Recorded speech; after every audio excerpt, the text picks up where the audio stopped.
పేద ప్రజలకు మరో శుభవార్త చెప్పింది. గత ప్రభుత్వాల కాలంలో మంజూరైనప్పటికీ పూర్తి కాని ఇందిరమ్మ ఇళ్ల విషయంలో తాజాగా కీలక నిర్ణయం తీసుకుంది.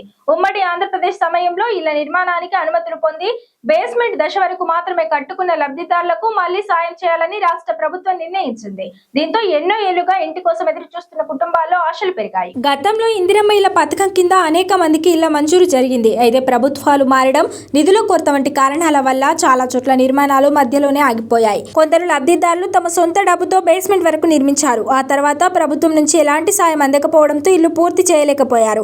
ఇలాంటి వారు రాష్ట్ర వ్యాప్తంగా సుమారు 9,000 మంది వరకు ఉన్నట్లు అధికారులు గుర్తించారు. ఈ పరిస్థితిని గమనించిన తెలంగాణ ప్రభుత్వం తాజాగా కీలక నిర్ణయం తీసుకుంది. బేస్మెంట్ నిర్మాణానికి ఇప్పటికే ఖర్చైన ₹1,00,000 మినహాయించి మిగతా నిర్మాణం పూర్తి చేయడానికి అవసరమైన మొత్తాన్ని ప్రభుత్వం అందించనుంది. ఒక్కో లబ్ధిదారునికి గరిష్టంగా 4 లక్షల వరకు ఆర్థిక సాయం ఇవ్వాలని నిర్ణయించింది. ఈ నిధులతో ఇళ్ల నిర్మాణం పూర్తి చేసుకునే అవకాశం లబ్ధిదారులకు కలగనుంది. ప్రభుత్వ నిర్ణయంతో ఎన్నాళ్లుగానో అర్ధాంతరంగా నిలిచిపోయిన ఇళ్ల నిర్మాణాలు మళ్లీ ముందుకు కదలనున్నాయి. సొంత ఇల్లు అనే కల నెరవేరక ఇబ్బందులు పడుతున్న పేద కుటుంబాలకు ఇది పెద్ద ఊరటగా మారింది.